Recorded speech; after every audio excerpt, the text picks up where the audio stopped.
Hey guys, coming at you with another What's Next. This is on former junior welterweight champion Viktor Postol of the Ukraine. Postol is currently my number 5 junior welterweight in the world right now at 140 pounds. He hasn't fought since April of last year when he beat, I believe the guy's name was Muhammad Manue, when he beat him by a clean and one-sided 12-round unanimous decision in that fight, or 10-round unanimous decision. I think that was an eliminator because he got he's the mandatory #1 contender for the WBC title now, and he's currently had his mandatory fight with Jose Ramirez, the undefeated unified champion. He's had that scratch twice now. But that is going to be the next fight for him and for Ramirez. They are going to fight each other at some point. We just don't know when because of the coronavirus pandemic. But their fight has been canceled twice, but it should still be on. Now, personally, I think Ramirez is the favorite going into that fight, but Postol's got the size advantage. He's a good boxer, and he throws a lot of punches, so I think he has a good puncher's chance of scoring the win here. We'll see what happens. That being said, if he were to pull off the upset, we're going to go through the top 10 for his options if he were to pull off the upset over Ramirez. So let's see what goes down.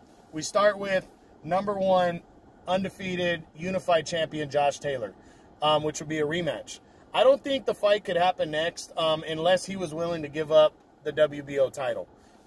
If he was willing to give up the WBO belt, then he could get the rematch most likely with Postol. Now, that's granted there's no rematch clause in a contract between him and Ramirez, which I'm not sure they're going to put that in because Ramirez is supposed to fight Jack Catterall next in the WBO. That's why he would have to give up the WBO belt to face Taylor, because Jack Catterall is already waited around for his WBO mandatory title shot, and he's next in line for the winner of this fight. So I don't think the Taylor fight could happen unless he was willing to give up that belt, which he might not be willing to do right away, but then again, he might. So this fight could be possible after Ramirez. #2 is a rematch with Jose Ramirez. Again, if it's put in a contract, then I think he'd fight Ramirez again, but they might have to give up that belt. Postol might have to give up the WBO belt in order to face Ramirez. I don't think he'd completely rule that out because the Ramirez fight is a big one. But still, though, to give up a belt, I mean, I don't know if they're going to be willing to do that or if there's a rematch clause in a contract. So possible, but we have to see. #3 is a showdown with Regis Prograis. I don't think it happens next just because Postol would have other options. He'd have the Josh Taylor option, or he'd have to make a mandatory against Catterall, or a showdown with Jose Ramirez. I think Prograis is a high risk. You know, he's a big name, but a high risk, and he doesn't have to take the fight. So I don't think so. #4, Jose Cepeda.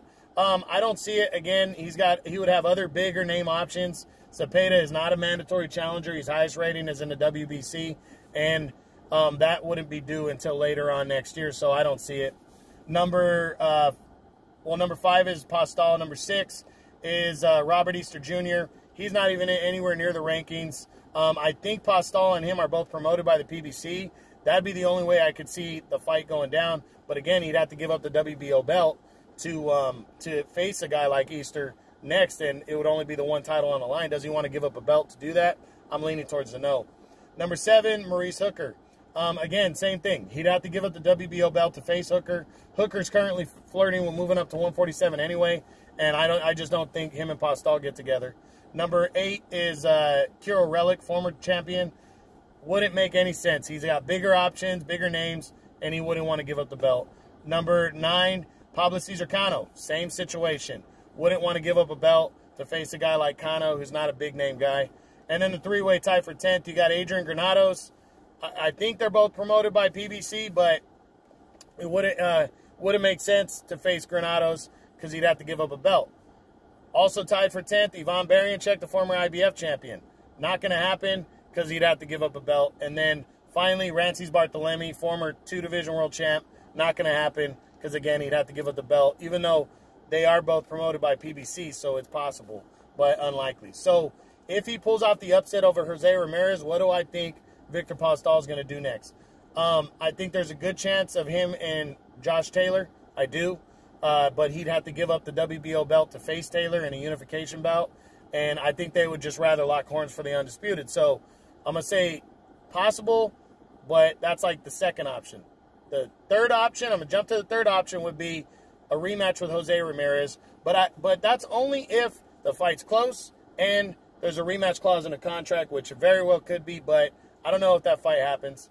But I think the more likely opponent, if he pulls off the upset and doesn't have a rematch clause against Ramirez, is he's probably going to make the mandatory, the WBO mandatory against Jack Catterall, and then shoot his way into 2021. I mean, that might be 2021 as is, but I think he'd look forward to an undisputed title clash after that, you know, would consider it then, and a rematch with Josh Taylor. But I think a rematch with Josh Taylor would be very appealing to him because he lost to Taylor, and it was a close fight. So that is what I think Viktor Postol could do next if he beats Jose Ramirez. Again, personally, I don't think he will, but I do think he's a live underdog and has a chance. So we'll see what happens. All right, guys, that's what's next on my number 5 junior welterweight in the world right now. 140 pounds, Viktor Postol. Hope you enjoyed it. True Boxing, you've been hit with the truth.